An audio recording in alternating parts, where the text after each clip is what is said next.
I'm going to tape this and then I'm going to put it in the class so the brothers can, whoever missed it, they can watch it. Bismillah, alhamdulillah, wa ashadu wa la ilaha illallah wahdahu la sharika la wa ashadu anna Muhammadan abduhu wa rasuluh.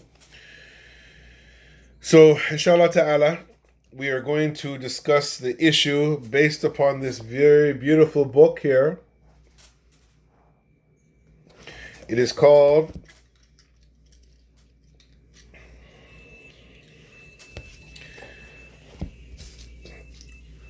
أيسر الشروح على قول المفيد في أدلة التوحيد. The easiest explanation of القول المفيد. So this book here that I have, brothers, okay, see if you guys can find it in Arabic, okay? But if you get it in English, it's even better, okay? So this book, I was saying earlier, if you were to just take one of the chapters that's in here, and that's maybe like 3 pages or 4 pages, and you were just to go around and ask the average Muslim a couple of questions, they couldn't answer. So this particular scholar, he's from Yemen, and he put a very beautiful, very concise, very detailed book explaining La ilaha illallah and other aspects of Iman and other aspects of Aqidah, the belief system, to help the Muslim know the basics of their religion. Okay? And like I was saying before, the Muslim brothers who order books because they're in jail and they have nothing to do and they get books, or they order books or people buy books for them and they read these books like this, they know more about these subjects about Islam than born Muslims who've memorized the Quran. Facts. Okay, today our beautiful brother Talal came into class today. It's his first class. So again, it's called social proofing, like we said to you brothers before. So social proofing today, we asked Brother Talal what's the meaning of La ilaha illallah, and in English he didn't get the proper translation. And that unfortunately has to do with how we are taught information. It's extremely important. Dawood and Muhammad, I wish you guys would sit closer together, if you can. Because somebody could be eating a sandwich over here on the side like this, and I can't see them, see? You gotta stay together, because I don't know, you could be over there eating some grub. Oh, the shit can't see me, Okay, a couple weeks ago, when I said write it down, some brothers were just going like this, and then they lifted up their hand and there was no pen, and remember I seen I can't remember who that was, but it was somebody. MashaAllah, Faris, you alright? You good? Ahsan kida? How you feeling? You good? Okay, alhamdulillah. So, anyways, guys, like I was saying, little small books like this, okay, sometimes it is what they call, it's jam-packed with information that is of the utmost and extreme benefit. But the problem is that the Muslims have become lazy to reading and to studying information about Islam. They become very lazy. They become very bored. So when it comes to simple topics that are supposed to be simplified, many of the Muslims, they don't understand. So I had a lot of information, but because we're running a little bit late, I'm going to try to summarize, okay? So the reason why we study La ilaha illallah is all based upon this one sheet here, okay? And I'm going to read it for you guys. I'm going to put it in the room later on, and then I'm going to give you guys another link, okay? The homework for today is this sheet, okay? I'm going to send you mine, and then I'm going to send you, inshallah ta'ala, a link from where I got it from, and I'm going to send you another link, but you guys have to write it. Every single person has to write it on a piece of paper and save it for themselves. You can't just take the one off the internet that I'm going to send and just give it to me. You have to send it, write it down, and put it together. Okay? You guys are clear on that? All right. So let us if we can just do this today, even though there's lots of more information, then inshallah ta'ala, at least this information today, guys, is one of the most important information that I'm going to give you guys on this subject. Okay? You guys are ready to learn? All right, let me put on my glasses because I can't see. I'm getting old now. All right. Okay, so this is what we're talking about. For those that are a little bit late, I'll show it later, inshallah. So there used to be a tabi'i. His name was Wahab ibn Munabbih. Okay, he was a companion of the companions of the Prophet sallallahu alaihi wasallam. His name was Wahab ibn Munabbih. Okay, you guys don't gotta write it down now. Just listen, because I'm gonna send you guys the information, and then you could just write it from there. I'm gonna send you the information. You guys can write it later on, inshallah. Okay, just listen right now. Okay, so his name was Wahab ibn Munabbih, and he lived to the age of 90 years of age. Okay, so his father was a companion of the Prophet sallallahu alaihi wasallam, and his name was Wahab ibn Munabbih. So some people, they said to him, okay, is not La ilaha illallah the key to paradise? They said, Alaysa miftahul jannah La ilaha illallah? Is not La ilaha illallah the key to paradise? So that means Wahab ibn Nabi was asked, isn't the key of paradise the kalima La ilaha illallah? Nothing has the right to be worshipped except for Allah. Okay? And he replied, rahimahullah, Bala, walakin laysa miftahun illa lahu asnan. فإن جنة بمفاتح له أسنان فتح لك وإلا لم يفتح لك. Okay? So he went on to say, okay guys, of course.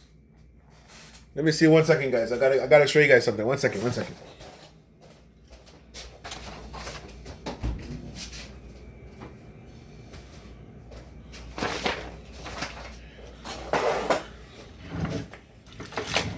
Okay. Just so we can illustrate it for you guys. MashaAllah, Ferris, your sister's having fun in the back. MashaAllah. Okay, let's go back again. So he said, of course, but every key, he said, is not La ilaha illallah the key to the key to paradise? He was asked by the people around him. He said, of course it is. But he said, every key, okay, it has teeth.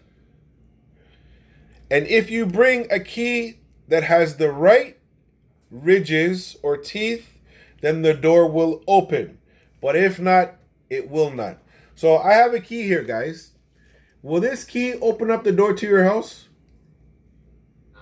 Mohammed, Dawood, this key here, will it open the door to your house? No. Talal, this key here, how about this key here? If I come over to your house, Talal, and I use this key, will it open the door to your house? No. Okay. Check this out, guys.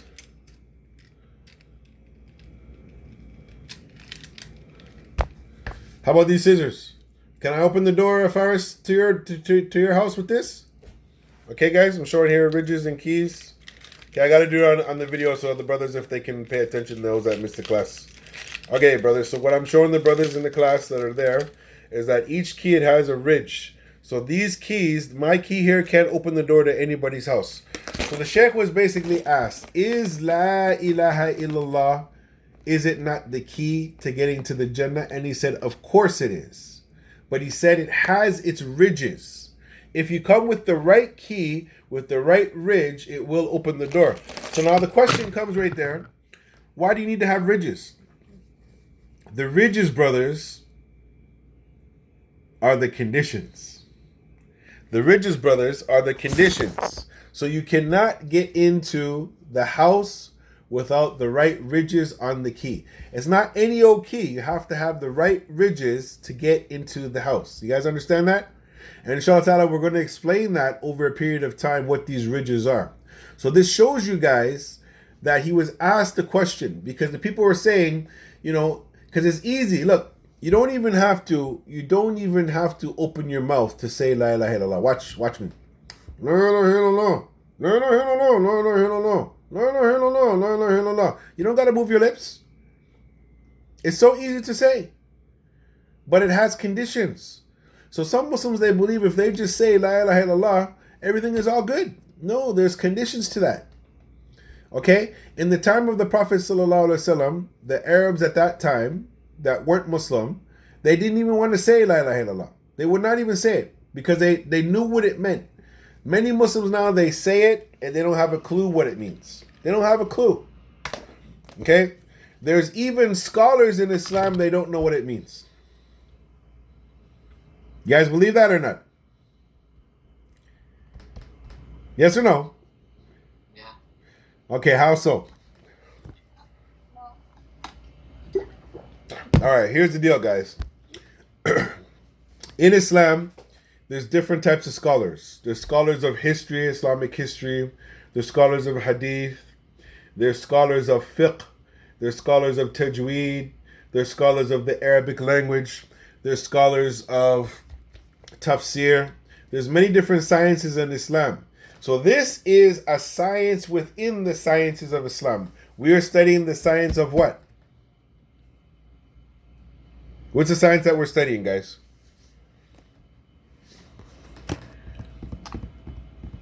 I'm not sure. We're studying the science of Aqidah, the belief system of the Muslim. In English, it's called the creed or the dogma or the belief system, the Aqidah. So we're studying Aqidah to Tawheed. This is what we're studying, Aqidah. So say the word Aqidah. Aqidah. So if a person is very strong in Aqidah, okay, but they did memorize the Quran, which one would you rather study with? A person who studied lots of Aqidah, they understand the issues inside and out. They spent their whole life studying that. Or a person who's, let's just say, the age of Faris. So we put Faris in an Arabic class, a Quran class, and in 4 or 5 years he becomes Hafiz of Quran. But he never studied the issues of Aqidah, he just memorized the Quran. Which one has more knowledge? The one who studied the Aqidah. That's right, because it's systematic. You're studying a particular science that is extremely important. So there's people who can recite the Quran really beautiful. They know all the makharij haruf. They know all the rules of tajweed. It sounds really nice. But if you ask them, okay, what's the meaning of la ilaha illallah? They can't answer. So see, this is the dilemma. What we want you guys to do is to memorize the Quran. Okay, you guys are young, so you're in that environment now where your brains are very young. You're still moldable. We want you to memorize the Quran and understand Aqidah and put it together. Okay? That's what we want you guys to do. Okay? We have people here in Toronto, and I'm hearing there's some people over there in the Muslim countries too. Unfortunately, they're leaving Islam because they didn't study the Aqidah. Okay? They may know the Arabic language, they might have memorized some Quran. Basic questions, they don't know. So sometimes a non-Muslim person, a Christian or somebody else will ask them some questions, and their Aqidah, their belief system is not strong, they can't answer it, then they start to doubt Islam. And this is a big travesty, a big problem in the West. It's happening a lot.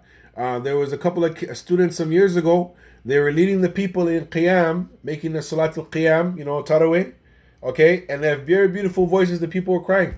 These same kids ended up going to university, and they went into a philosophy course, studying with a non-Muslim professor who knows philosophy, okay? And the professor asked them some weird questions, they couldn't answer it. They started to have some doubt in their mind about Islam. And then they left Islam. This is not good. And the reason is that they did not study Aqidah. They did not study the books to help them give strong, solid foundation. So that's the point. Abdul Rahman, when we were doing our class last weekend, how many evidences did we write down, brother? About 7. 7. We wrote about 7 evidences. And brothers, that's just tipping the scale. We didn't even go deep. But 7 evidences, is that good enough, Abdul Rahman, to show somebody? It's pretty good. It's pretty good, right? But we want all the evidences if we need them. Or we need to locate them if we need them. Okay? But the problem is everybody's lazy now. Nobody wants to study. Nobody wants to read. Nobody wants to listen. Nobody has any time to learn La ilaha illallah, but they got time to go and get a Starbucks coffee and to drink it and to talk about basketball and to talk about movies and to talk about sports and to talk about everything else. But if you were to go and you ask the Muslims, what did we talk about today so far? Let's pick on one of the Corey brothers. What did we explain so far? Tell me what we said on this paper. Meanings of La ilaha illallah. Okay, so tell us what I read to you today. We talked about Sheikh who? Wahab ibn Munabbih. What did he say? What was he asked? Where's your big brother? I don't know. Farouk, where's your oldest son? I'm still driving back to home. No, where's your son? علي عثمان وين ابو؟ انت في البيت المفروض تقولوا تكلموا كلمتوه؟ أين أخاك يا أخوان؟ هو غائب ولا هو غائب؟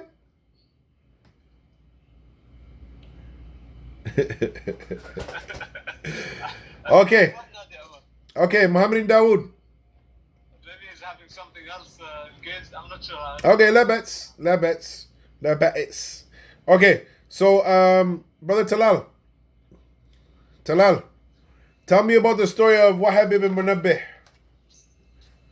So he said, I believe he was one of the companions of.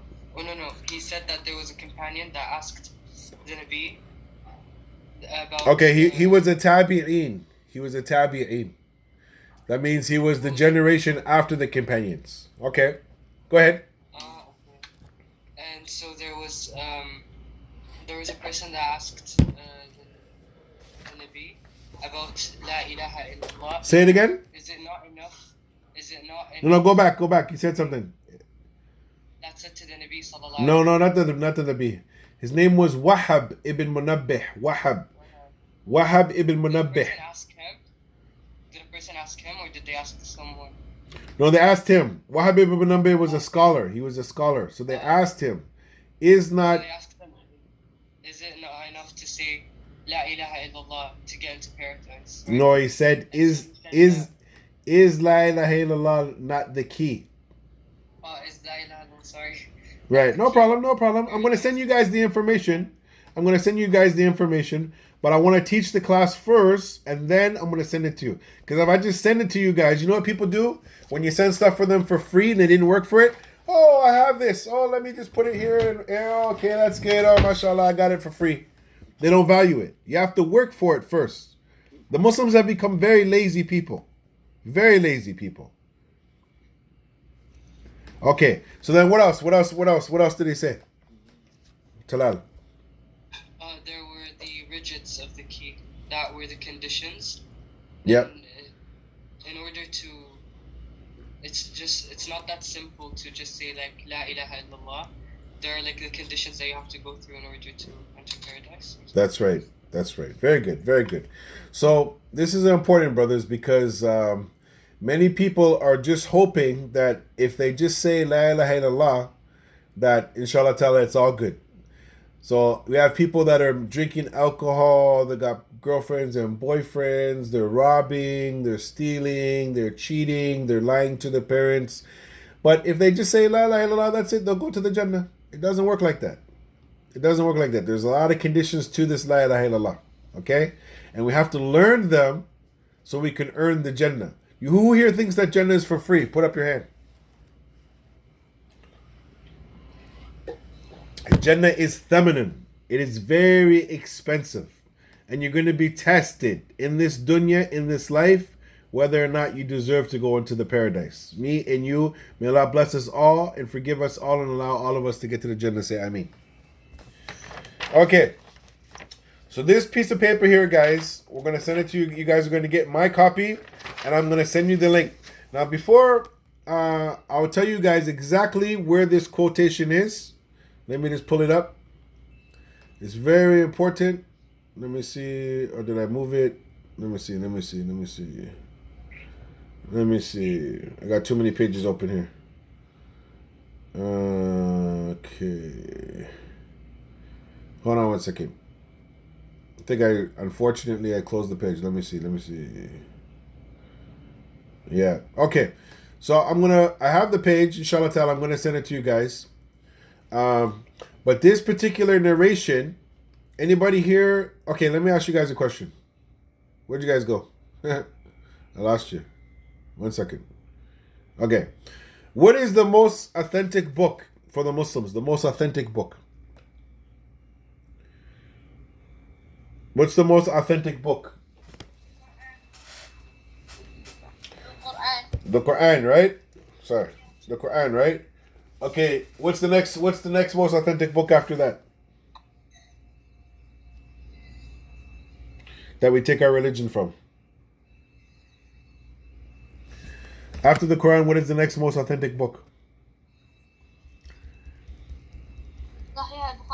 Sahih al-Bukhari. Very good. Ahsanta. Very good. Okay. In Sahih Bukhari, okay, I'm going to send it to you, brothers. In Sahih Bukhari, in the chapter of Janaiz, you know what Janaiz is? Funerals. This statement of Wahab ibn Munabbih is in there. Inshallah ta'ala, I'm going to send it to the group, inshallah. Okay? So that's one of the strongest testimonial where this statement comes from.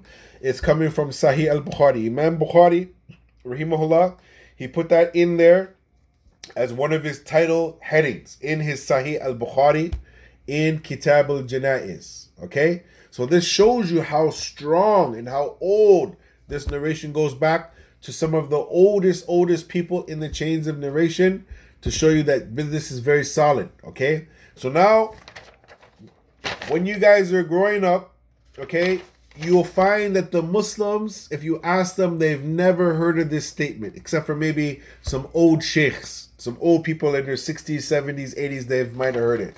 But most of the Muslims, they don't know. Most of the Muslims, they don't know who Wahab ibn Munabbih is.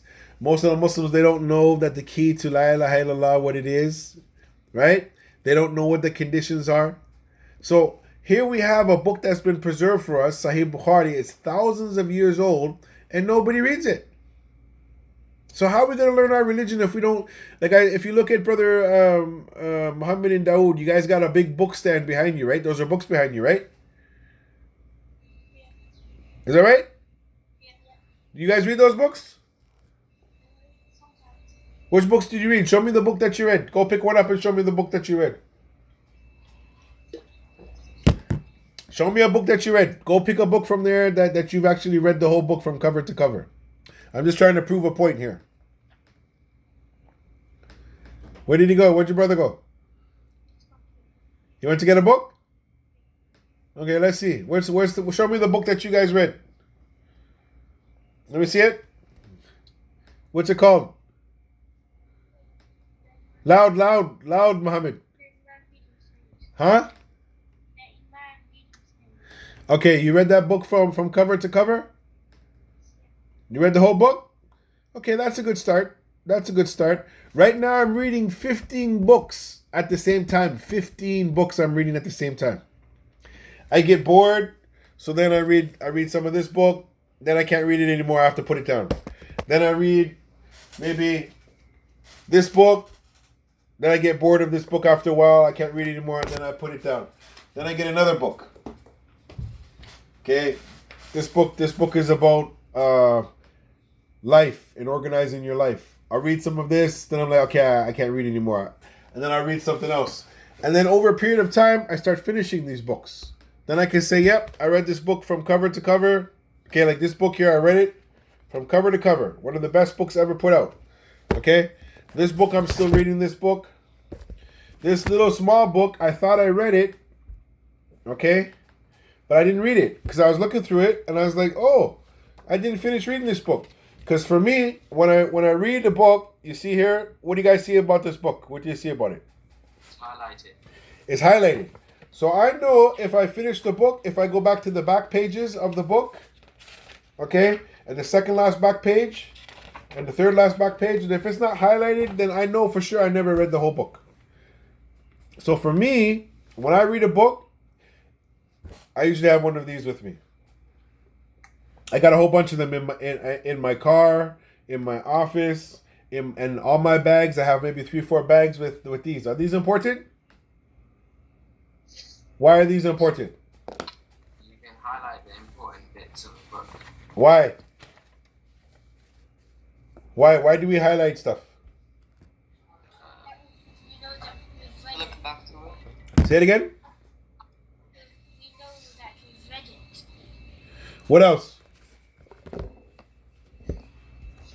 Why else do we highlight it? If you're trying to find an important bit, That's right. Later on, when you forget, you go back to the book and you look to see if you highlighted the important point. So it's easy to be able to dig through the book and say, oh, yes, it's right here on this page right here.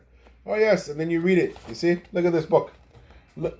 See, not only is this book highlighted, but I also wrote some stuff beside the book. Okay? I don't know if you guys can see that or not.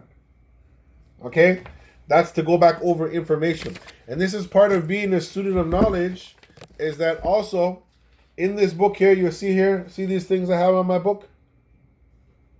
What are these called? sticky notes. Sticky notes. So I know exactly the page that it's on. This way I can find it real quickly. You see? I can find stuff. That's how you guys got to start. You're young now. You guys are young now. But if you start from the time that you're young now, and you get old, and Allah allows you to live as old as I am, okay?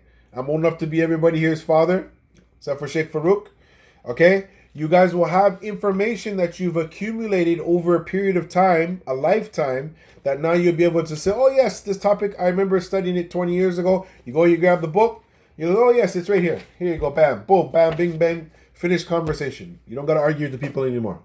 So here's the information right here, okay? So, discussing La ilaha illallah. Okay, let me just read for you guys a really important part of it, inshallah ta'ala, and then that'll be the end of the class. I think we only have like 5 minutes left or something like that. All right? So,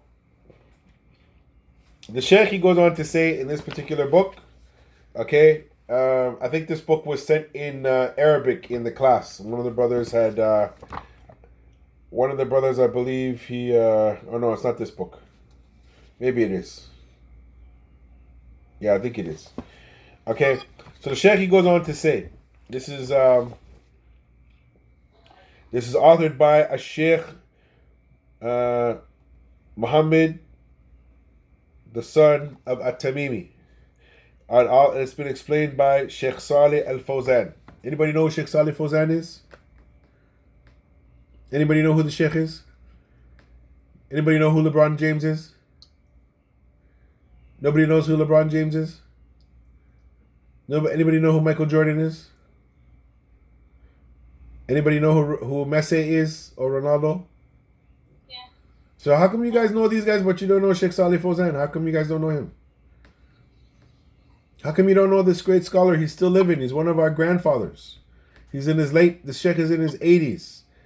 How come we don't know who the scholars are? The big giant old scholars that are still living. How come we don't know them? We know who Michael Jordan is. We know who LeBron James is. We know who Messi is. We know all these popular sports stars and movie stars and singing stars and all these different people. But we don't know who the scholars of Islam are? How come? How come we don't know them? Who can explain that to me? How come? No one's got any answers? Abdurrahman, you're thinking. I can see you thinking, Abdurrahman. How come? The Corey brothers, how come we don't know the scholars? How come we don't know the scholars, guys? Say, if you don't know, I don't know. We don't know the scholars because we've become bored with knowledge. We've become bored with the people of knowledge. And it's very sad. The Prophet ﷺ said about the scholars, he said, Al-ulama, the scholars, al-warathatul anbiya. He said that they are the inheritors of the prophets. So the scholars, they inherit the knowledge from the prophets. So Wahhab ibn Munabbih, he was a scholar and he inherited the knowledge of La ilaha illallah from the companions who got it from the Prophet sallallahu alaihi wasallam. So that's why we study. We want to have what they call a chain, or what they call an isnad, okay, a link back to the scholars from the past. So let me read what the Sheikh said, and then we're finished for today. All right? The Sheikh said, whoever says La ilaha illallah sincerely, mukhlisan, will enter into the Jannah. This restriction, he did not limit it by saying, whoever says La ilaha illallah, rather, he said, the Prophet ﷺ, sincerely from his heart. Mukhlisan, this is one of the conditions of La ilaha illallah. Okay? It is not sufficient to say La ilaha illallah until it is sincerely in the heart. Okay? Because if you say La ilaha illallah and you're not sincere, then you've become a hypocrite. Okay? So, a person who is a believer, they don't have hypocrisy in their heart. So when they say La ilaha illallah, they mean it on their tongue, they mean it in their heart, and they mean it on the actions of their limbs, their body parts. That's why we say Al-Iman Qawlul bil lisan. It's a statement on the tongue. La ilaha illallah. It is a belief firmly fixed in the heart, it's strong, and its actions upon the limbs. So from the actions is to make the salat. That's actions of the limbs. So Shaykh goes on to say, and we're almost done, guys. It is not sufficient to say La ilaha illallah until it is sincerely from his heart, in order not to be from amongst the hypocrites. Because there are people who say La ilaha illallah and they don't mean it. Okay? May Allah save us from being from amongst them. The Shaykh goes on to say, a large number, and we're going to finish with this, a large number of people are ignorant of this kalima, of this statement, La ilaha illallah. They consider it the mere utterance on the tongue. La ilaha illallah, la ilaha illallah, la ilaha illallah, la ilaha illallah, la ilaha illallah. Okay? Utterance on the tongue, and here's what the Sheikh said, which blew my mind, guys. When I read it the first time, he said, many scholars, this is what the Sheikh said. He said, many scholars do not understand the meaning of La ilaha illallah.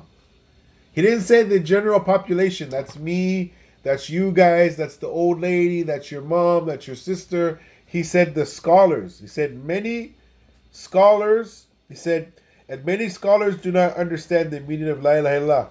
Yet they are scholars. And this is the point here. He said they're scholars of fiqh, scholars of nahu, which is grammar, scholars of hadith,